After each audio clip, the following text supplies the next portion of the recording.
Have you ever had one of those moments where your heart races, your stomach drops, and your mind just won't stop spinning? You're not in danger, nothing's technically happening, but still, you feel overwhelmed, anxious, like you're drowning in your own thoughts. Odds are, that feeling didn't come from a real event. It came from a thought, maybe a fear of something that might happen. Maybe you were replaying a mistake from your past. Maybe your mind was telling you, you're not ready. You're going to mess this up. You know that voice, the one that never seems to shut up. It comments on everything. It judges. It second guesses. It stirs up worry and self-doubt like it's trying to win a prize. But here's the thing. What if that voice isn't actually you? Today, I want to walk you through something that might completely change how you see yourself. Because what if I told you that the voice of fear, the voice of hesitation, the one that's been narrating your life for years, what if that voice is just a habit, a pattern, a kind of mental reflex? What if the biggest struggles in your life aren't caused by who you really are, but by who you think you are? Stick with me, because by the end of this journey, you might uncover the most powerful realization of all, the one that finally sets you free from that mental loop you've been stuck in. Let's start here, right now. Your mind is probably reacting to what I'm saying. Maybe it's agreeing, maybe it's skeptical, maybe it's asking a million questions. But pause for a second and ask yourself, who's listening to those thoughts? That's a question that's fascinated philosophers, monks, and psychologists for centuries. Ancient Stoics like Marcus Aurelius, Buddhist teachers, modern neuroscience, they all circle around this same idea. Marcus Aurelius once wrote, "You have power over your mind, not outside events. Realize this, and you will find strength." It's deep, right? But what does that really mean? Think of your mind like a river. It's constantly flowing with thoughts, emotions, random memories, things you forgot to do, stuff you're worried about next week. It never stops. But just like a river isn't aware of itself, your thoughts aren't the ones doing the observing. You are. You're not the river. You're the one sitting by the bank, watching it flow. The problem is, most of us don't realize this. We spend our entire lives thinking we are the river. So when a negative thought shows up, like, "I'm not good enough," we don't just notice it, we believe it. We let it shape how we feel, what we do, and even how we see ourselves. There's actually a name for this in psychology. It's called cognitive fusion. That's when we get so tangled up in our thoughts, we start to believe they are us. We lose that space between us and the thoughts we're having. Dr. Stephen C. Hayes, he's the creator of acceptance and commitment therapy, talks a lot about this. He says the more we fuse with our thoughts, the more they take control. They start to run the show. Our emotions, our behavior, even how we see the world, it all starts to revolve around what that inner voice is saying. But here's the good news. If we can fuse with our thoughts, we can also defuse from them. And that's a game changer. Let me give you an example. Imagine you're sitting in a room and a radio turns on. It's playing nothing but negative messages, stuff like, "You're not smart enough, you'll never make it, everyone's doing better than you." Would you hear that and go, "Wow, the radio's right, I suck"? Of course not. You'd recognize that it's just noise, just sound coming from a box. But when your own mind starts playing those messages, you don't question it. You believe it, because the voice in your head sounds like you. It feels personal. Here's the truth, though. Your mind is like a machine. It's designed to think, to predict, to problem solve, to protect you.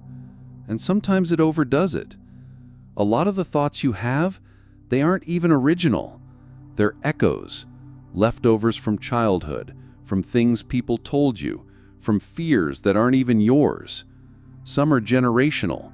Some are just habits your brain formed over time. But just because a thought shows up doesn't mean it's true.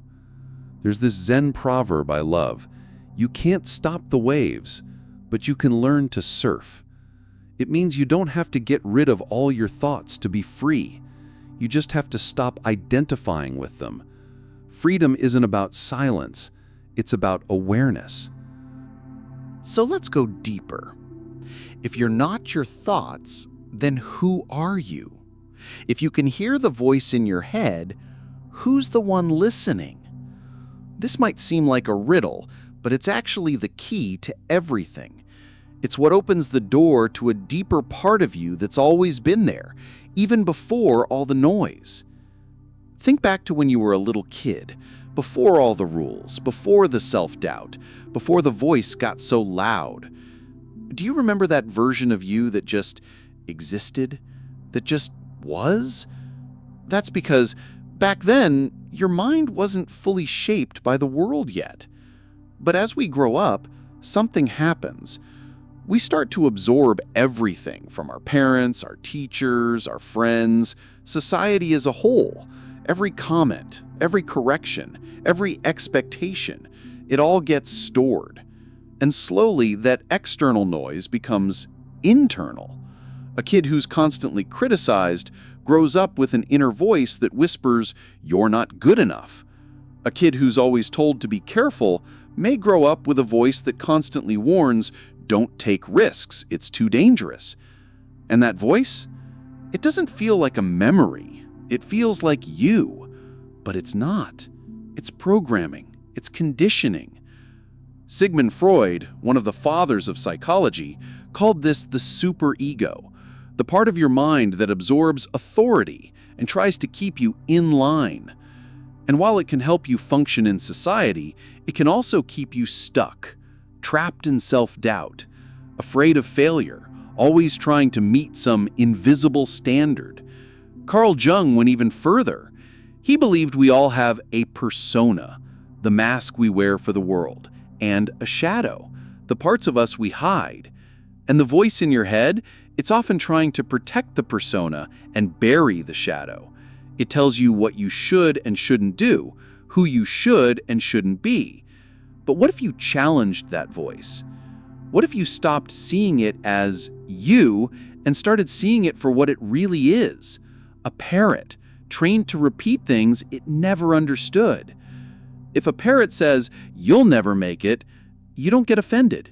You don't believe it. You realize it's just repeating something it heard. So what if your mind is doing the same thing? There's this idea from neuroscience that really ties it all together. Your brain is basically a record of the past. Dr. Joe Dispenza, a neuroscientist and author, puts it like this: the thoughts you think most often literally shape the structure of your brain. They create neural pathways, kind of like mental highways. The more you travel a certain route, the easier it becomes to go there automatically. So, if you've spent years thinking thoughts like, "I'm not good enough," or "things never work out for me," your brain starts to treat those as defaults. It doesn't mean they're true, it just means they're familiar. But here's the empowering part. Just like those pathways were built, they can also be rewired. That's where awareness becomes your secret weapon. When you start to notice your thoughts, instead of automatically believing them, you create a gap, a space. And in that space, something amazing happens. You're no longer being dragged around by your mind. Think of it like this. Imagine you're standing on a sidewalk, and a parade of people is walking past. Each person holds a sign. One says, "You're not smart enough." Another says, "You'll never succeed." Another says, "They're judging you." Normally, you'd follow one of those people down the street. You'd latch onto the thought and let it take you for a ride. But what if instead, you just watched them walk by? No judgment, no reaction, just watching. That's what awareness looks like. That's the beginning of freedom. Because if you can see a thought, then you aren't the thought. If you can hear that inner voice, then you can't be the voice. You're the one listening. Eckhart Tolle, in his book The Power of Now, calls this the awakening of consciousness. He says most people live like prisoners of their own minds, trapped in an endless loop of thinking, reacting, and identifying with every emotion and fear that pops up. But the moment you witness your thoughts, instead of being consumed by them, you step into a deeper awareness, a version of yourself that isn't controlled by fear, judgment, or old programming. Now let's get real for a second. How much of your daily stress, anxiety, or overwhelm actually comes from reality, and how much is coming from what your mind is telling you about reality? Think about it. How often do you stop yourself from taking action because you're imagining something going wrong? How often do you replay a conversation in your head and beat yourself up over something you said or didn't say? How much of your fear is based on things that aren't even happening right now? The voice in your head is really good at spinning stories, and it's always trying to protect you, even if it does it in a way that keeps you small. Here's a little challenge for you. Over the next 24 hours, start paying attention to that voice. Not to change it, not to fight it, just observe. Notice what it says. Notice the tone. Is it harsh? Is it scared? Is it always negative? Just get curious. And here's what you might realize. Most of what your mind tells you isn't helpful. It's just noise. And more importantly, it's not you. So then the big question becomes, if I'm not the voice in my head, who am I? If your thoughts are just patterns and your beliefs are mostly conditioned responses, then what's underneath all that? This is where things get powerful. Because what lies beyond those thoughts, beyond the voice, is something you've had all along. Presence, awareness, your true self. That deeper part of you that's been watching this whole time, that's who you are. And when you start living from that place, everything changes. You stop reacting automatically. You start responding with clarity. You're no longer at the mercy of every thought that comes and goes. Now, let's talk about how you actually start to detach from the voice in your head. Not just notice it, but loosen its grip on you. Step 1 is exactly what we've been talking about: awareness. You can't change what you don't see, but once you see your thought patterns, you can do something powerful. You can disidentify from them. Disidentification means this: just because your mind says something doesn't mean it's true. You don't have to accept every thought as fact. In fact, you don't even have to argue with it. You just notice it and choose not to engage. One technique that psychologists use, especially in acceptance and commitment therapy, is called cognitive diffusion. Basically, it's the practice of creating distance between you and your thoughts. Here's a super simple way to do that. Instead of thinking, "I'm not good enough," reframe it as, "I'm having the thought that I'm not good enough." Just try that. It's subtle, but incredibly powerful. You go from being inside the thought to observing it. It's like shifting from first person to third person. You might even take it a step further and say, "My mind is having the thought that I'm not good enough." That phrasing gives you distance. It reminds you that your brain is just doing what brains do.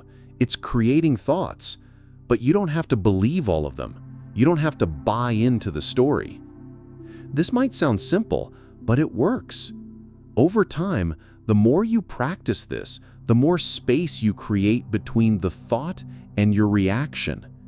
The philosopher Jiddu Krishnamurti once said, "The highest form of human intelligence is the ability to observe without judgment."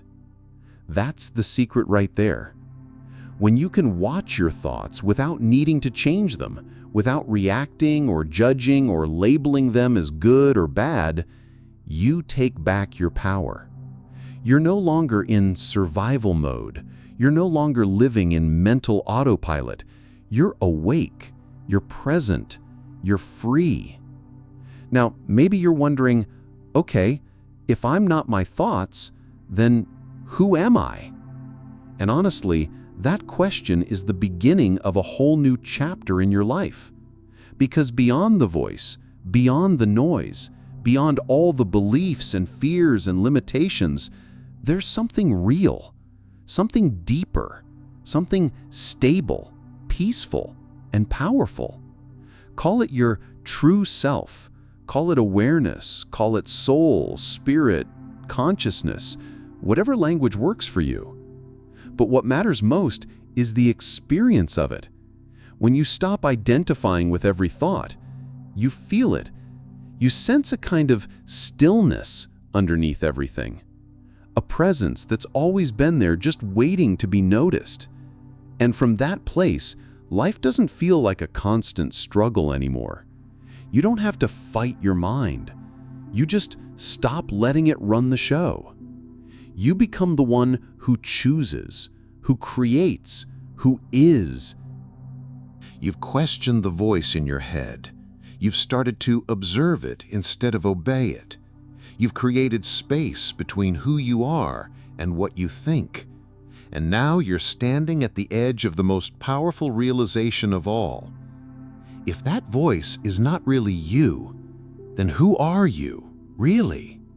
And I'll be honest, this moment, it's scary for a lot of people.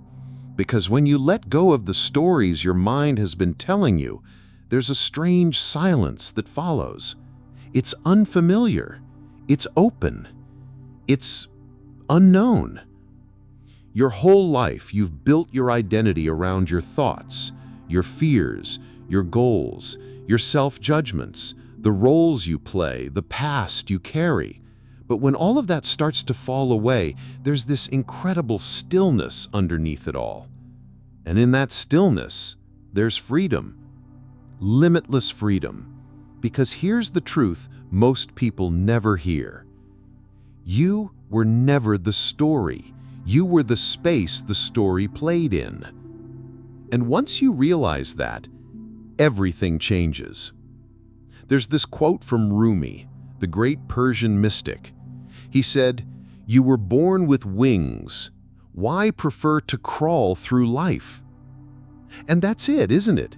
That's what we're really doing when we live stuck in our thoughts. We're crawling through life, weighed down by a voice that was never really ours. The voice of fear, of doubt, of "I'm not enough."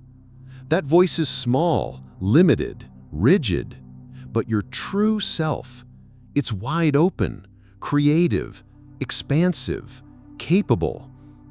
The reason so many people feel stuck isn't because they're actually stuck. It's because they believe the voice that tells them they're stuck. It's not the world holding them back. It's the narrator in their head whispering, "You can't. Don't try. Play it safe." But once you see that voice for what it is, a recording, a habit, a conditioned response, you don't have to obey it anymore. So how do you live from this place, this awareness? How do you make it real, not just something you know, but something you embody? It starts with one simple but radical act. Stop believing the story. Every limitation your mind repeats, "I'm not good enough. I can't change. I'm too late. I'll never succeed." It's all just a story, a thought that got repeated so many times, it started to feel like truth. But you're not obligated to keep repeating it. What if you stopped? What if every time that thought showed up, you said, there's that old script again, and you let it pass without getting pulled in? Because here's the crazy part. Once you stop feeding those thoughts, they lose power, they shrink, they get quieter. And in that quiet, you can finally hear the real you.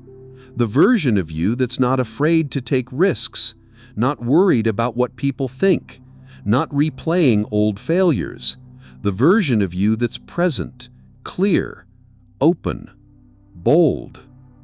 This is what every spiritual tradition, every psychological breakthrough, every great philosophy has been pointing to in one way or another. It all comes back to this: you are not your mind. You are the one who sees it.